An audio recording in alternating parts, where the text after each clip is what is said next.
Life Stories presents an extraordinary tale of resilience, love, and transformation. Follow the journey of Grace Taylor, a brilliant billionaire who finds herself trapped in a coma after a tragic accident.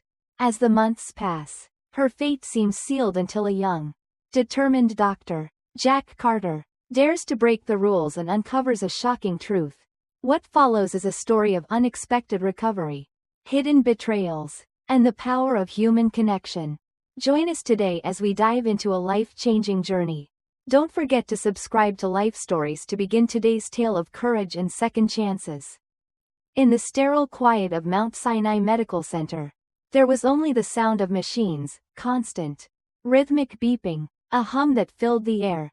It was as though the room was frozen in time, a place where life and death blurred together, and the only thing that remained was the faint pulse of technology. But in that room, there was more than just a machine keeping the body alive. There was something else.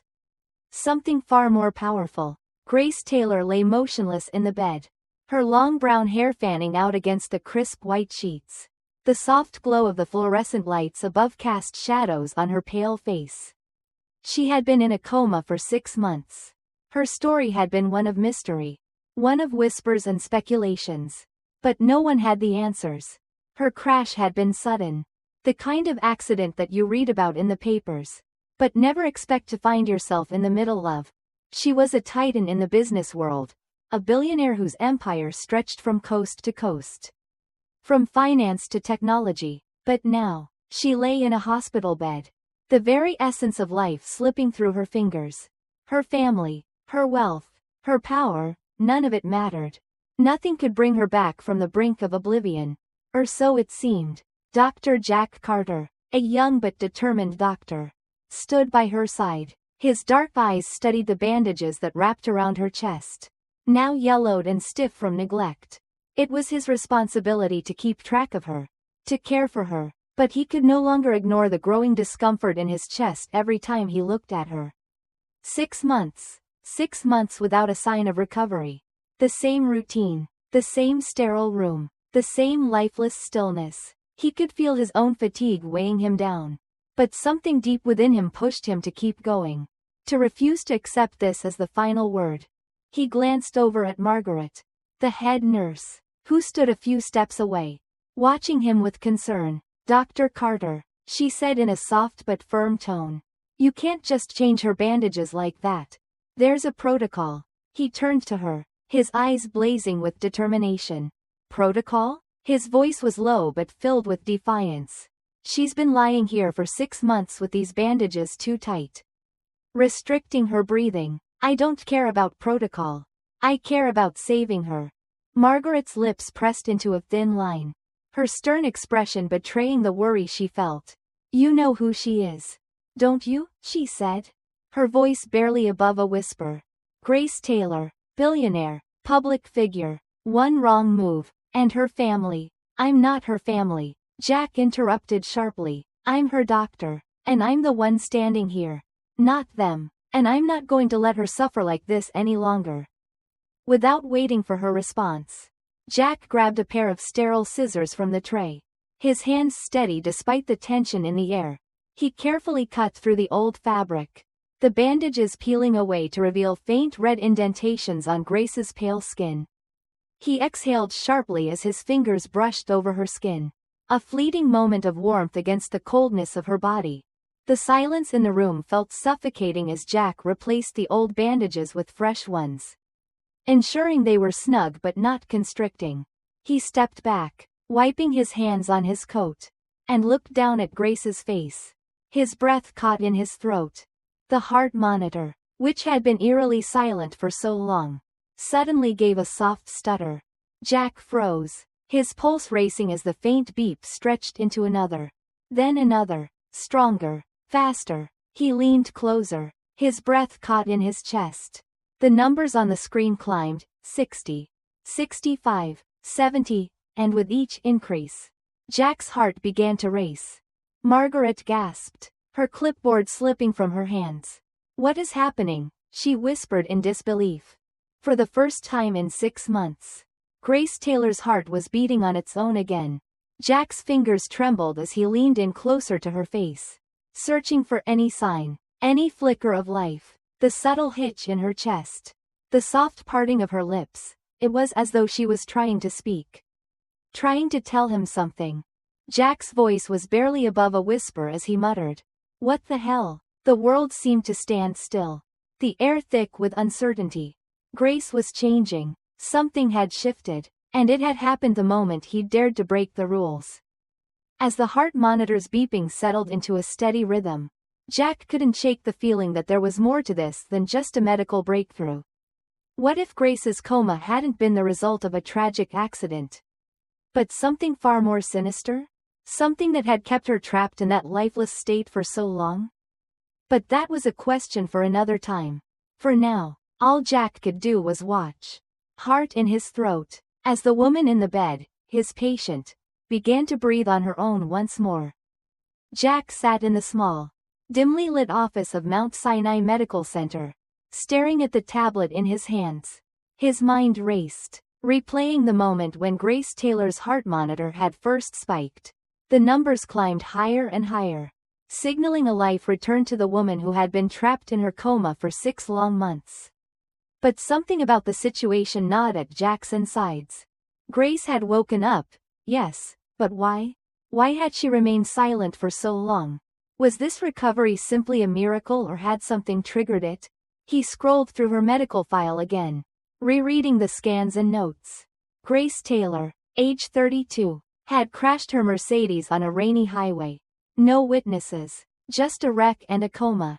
The scans had shown only a mild concussion and some bruising, but nothing that could explain her state of persistent vegetative unconsciousness. A neurologist had written, persistent vegetative state. "'Cause unclear. Unclear." That wasn't good enough for Jack. He rubbed his eyes, exhausted, but driven by a suspicion that refused to leave him. He couldn't shake the feeling that there was something more. Something darker. Jack leaned back in his chair, his hands running through his disheveled hair. A thought lingered in his mind. Almost unthinkable. What if Grace's coma wasn't just a tragic accident? What if someone had been behind it? Someone who had wanted her out of the picture. Someone who stood to gain everything by keeping her silent. The idea hit him like a jolt. Her family, her younger brother, Marcus Taylor, had stepped into the spotlight following the accident. A polished figure with tailored suits, always managing to look unbothered by the chaos that had unfolded. Marcus had assumed control of Grace's tech empire, running it with ease and calculated ambition. But why was he always at the hospital? Why had he been there during her darkest moments? Jack couldn't ignore the possibility that Marcus had something to do with this. What if he had orchestrated the whole thing? His pulse quickened as Jack stood up and paced the room, his sneakers squeaking against the floor. The more he thought about it, the more the pieces started to fit together. His suspicion was now undeniable. But where was the proof? Jack's heart raced as he gathered his things and left the office. Making his way to the supply room, he slipped inside, his eyes scanning the shelves filled with vials of morphine and saline. Nothing out of the ordinary. He moved deeper into the room, his fingers brushing against the neatly stacked gauze and bandages. And then, hidden behind a stack of gauze, he found it, a small, unmarked vial. It was half full of a clear liquid. No label. His breath caught in his throat. This wasn't standard. It wasn't anything he recognized. He carefully slipped it into his coat pocket, his mind spinning with 1,000 thoughts. Who had put this here? Was it someone in the hospital? Or had it been placed deliberately? Jack's stomach churned as he realized the gravity of the situation. If this vial was what he thought it was a sedative, a drug capable of keeping someone in a comatose state without fully knocking them out. This wasn't just a medical mistake, it was sabotage. His fingers trembled as he pulled out his phone, dialing the number of Jake, a lab tech he knew. "Jake, I need you to analyze something for me." "Off the books," Jack said, his voice low and urgent. "At 2 a.m., Jake groaned, clearly half asleep on the other end of the line. "Yeah, just trust me, it's important." 2 days later, Jack sat in a dingy coffee shop, nervously watching the door. Jake finally arrived. Looking disheveled but determined, he took the vial from Jack without a word, swirling it between his fingers. "Where'd you get this?" Jake asked, frowning at the unmarked container. "I need you to test it. Fast," Jack replied, his voice tight. Jake agreed, grumbling, and in the quiet of the following days, Jack anxiously awaited the results. When Jake finally called, his voice was grim. "It's a low-dose anesthetic," he said, "the kind that keeps someone under without knocking them out. It's subtle, but it's perfect for quiet sabotage." Jack's stomach sank. His suspicions had been right. Grace hadn't just been in a coma, someone had deliberately kept her that way. And now he had proof. He had to find out who did this and why. And he had to protect Grace from the dangers that still lurked in the shadows. The storm of uncertainty still raged inside him. But Jack knew one thing for sure. He wasn't going to stop until the truth came out. The days following the discovery felt like a blur to Jack. His thoughts were consumed by the vial, the evidence, and his growing suspicions about Marcus Taylor. But through it all, there was something else tugging at him, something more personal.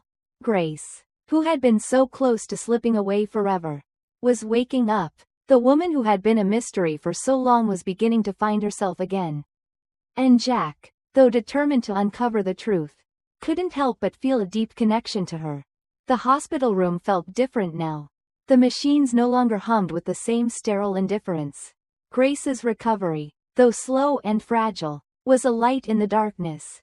She was aware, her dark eyes now watching him with clarity, her presence once more a vibrant pulse in the quiet of the room. And as she woke, so too did something else, a bond. Fragile but undeniable. Jack was there for every step of her recovery. He guided her through the physical therapy, his hands steady as he helped her with her first shaky steps. Her body was weak from months of disuse, but her resolve was strong. Each time she faltered, Jack was there to catch her, to offer encouragement, to remind her that she wasn't alone. And with each passing day, Grace grew stronger, not just physically, but emotionally. She opened up to him in ways she hadn't with anyone else. She spoke of her family, of the years spent building an empire, of the sacrifices she had made, of the isolation she had felt even at the top of the world. The walls she had built around herself had begun to crumble, and Jack was the one who had broken them down. Not through force, but with kindness, with patience, with the care of someone who truly understood the weight of her pain. One evening, as they sat together in her room, the world outside the hospital seemed distant. The soft hum of the city filtered in through the window. But inside, there was only the quiet comfort of their shared space. Jack sat by her bed, a deck of cards in his hands. But his mind wasn't on the game. He had come to know the rhythm of her breath, the way her fingers curled around the cards, the way she laughed softly when she won. There was a lightness to her now, a contrast to the woman who had once been lost in her own world of business and ambition. "Tell me about your life before all of this," Jack asked one evening, his voice gentle. He wasn't asking about her empire or her wealth, but about the things that had shaped her into the person she had become. Grace hesitated, her eyes softening as she looked out the window. "It's funny," she said quietly. "I thought I had it all figured out. I had everything I wanted. But I was alone. My family, they never understood me. My brother, Marcus, he always wanted more power, more control, and I always thought if I could just prove myself, show them I was strong enough, maybe things would change. But I was wrong. They never saw me, not for who I really am." Jack reached out, his hand resting lightly on hers. "You don't have to prove anything to anyone," he said softly. "You're more than what you built. You're more than your family's expectations. You're Grace, and you're worthy of love, of peace." Grace looked at him, her eyes glistening with unshed tears. She opened her mouth to speak but hesitated, unsure of the words. But Jack didn't need words. The silence between them was enough. A quiet understanding that ran deeper than anything they could say aloud. Over time, Grace's recovery took on new meaning. She wasn't just regaining her strength, she was rediscovering herself, learning who she was beyond the empire, beyond the name that had defined her for so long. And Jack, who had started as her doctor, had become her anchor, her protector, her confidant. There were no pretenses between them, no walls, no masks, just two people, slowly, carefully, learning to trust each other in ways they never had before. But even as they grew closer, Jack knew that the storm wasn't over. The truth about Marcus still loomed, and he couldn't shake the feeling that there was more to the story than he had uncovered. But for now, there was a quiet peace in the present. Grace was alive, she was here, and with Jack by her side, she would never have to face the darkness alone again. As the weeks passed, Grace's strength continued to grow, both physically and emotionally. With Jack by her side, she learned to navigate the world once more, finding a new sense of purpose. The empire she had once built with her own hands was no longer her sole focus. Instead, she had discovered the value of genuine connections, of love and trust. Jack had shown her that there was more to life than power and success. There was a quiet joy in simply being, in living authentically, and in finding a partner who believed in you when the world had given up. Together, they decided to build something meaningful. With Grace's business acumen and Jack's heart for service, they opened a clinic for those who had been overlooked, providing medical care to those who needed it most. It was a symbol of their shared commitment to making a difference in the world. A place where compassion and empathy could flourish. As Grace looked out over the bustling streets of the city, now more alive than ever, she knew that her journey had just begun. The darkness of the past had faded, replaced by the light of hope, love, and purpose. And with Jack by her side, she was ready for whatever came next. If you've been moved by Grace and Jack's journey, by their resilience, love, and the power of second chances, make sure to subscribe to the Life Stories channel.